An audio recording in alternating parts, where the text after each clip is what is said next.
علامہ ابن حکیم نے اپنی کتاب مفاتیح دار الصعب میں ایک واقعہ کا ذکر کیا۔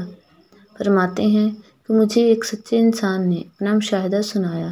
اس نے کہا کہ وہ ایک دن درخت کے نیچے بیٹھا ہوا تھا کہ اس نے ایک چونٹی کو دیکھا جو ایک ٹڈی کے پر کے پاس آئی۔ اس کو اٹھا کر لے جانے کی کوشش کی مگر نہیں لے جا سکی۔ کئی بار کوشش کرنے کے بعد اپنے کیمپ بیل کی طرف دوڑی۔ تھوڑی ہی دیر میں وہاں چونٹیوں کی ایک فوج لے کر نمودار ہوئی اور ان کو لے کر اس جگہ آ گئی جہاں پر ملا تھا۔ گویا وہ ان کو لے جانا چاہتی تھی۔ چونٹیوں کی اس جگہ پہنچنے سے پہلے میں نے وہ پر اٹھا لیا تو ان سب نے وہاں پر کو تلاش کیا مگر نہ ملنے پر سب واپس چلی گئی، مگر ایک چونٹی وہیں رہی اور ڈھونڈنے لگی جو شاید وہی چونٹی تھی۔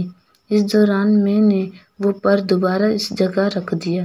جب کہ اس چونٹی کو دوبارہ وہی پر مل گیا تو وہ ایک بار پھر دوڑ کر اپنے بل میں چلی گئی اور پہلے کے مقابلے میں زیادہ دیر کے بعد پہلے کے مقابلے میں چونٹیاں لے کر آئی۔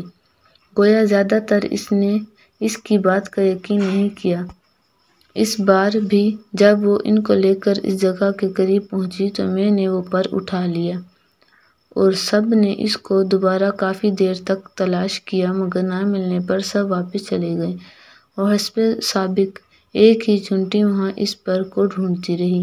اس دوران میں نے ایک بار پھر وہ پر اسی جگہ رکھ دیا تو اس چونٹی نے اس کو ڈھونڈ لیا۔ اپنے کیمپ کی طرف ایک بار پھر دوڑ کر گئی مگر اس بار کافی دیر کے بعد صرف 7 چونٹیوں کو لے کر آئی۔ تب میں نے اس پر کو پھر اٹھا لیا اور چونٹیوں نے کافی دیر تک پر کو تلاش کیا۔ نہ ملنے پر غصے سے اس چونٹی پر حملہ کر کے اس کو ٹکڑے ٹکڑے کر کے رکھ دیا۔ گویا وہ جھوٹ بولنے پر اس سے ناراض ہو گئی۔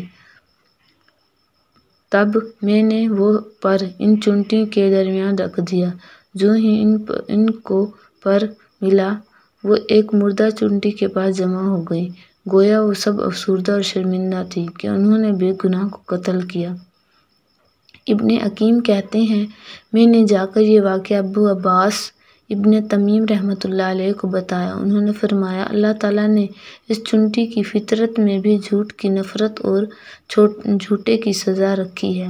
سبحان اللہ، جھوٹ سے نفرت کا فطرت کا حصہ ہے۔ کیڑے مکوڑے بھی جھوٹ سے نفرت کرتے ہیں، قوم سے جھوٹ بولنے پر سزائے موت دیتے ہیں۔ کیا یہ کیڑے مکوڑے ان حکمرانوں سے اچھے نہیں جو دن رات قوم سے جھوٹ بولتے ہیں، قوم کو دھوکہ دیتے ہیں؟ کیا قوم ان چونٹیوں کے برابر غیرت بھی نہیں کہ جھوٹوں کی حکمرانی کو مسترد کر دیں اور ان کو سزا دیں؟ ایک سچے مسلمان کو اپنا حکمران بنائے جو اللہ کی طرف سے نازل کی گئی سچائی کو ان پر نافذ کرے۔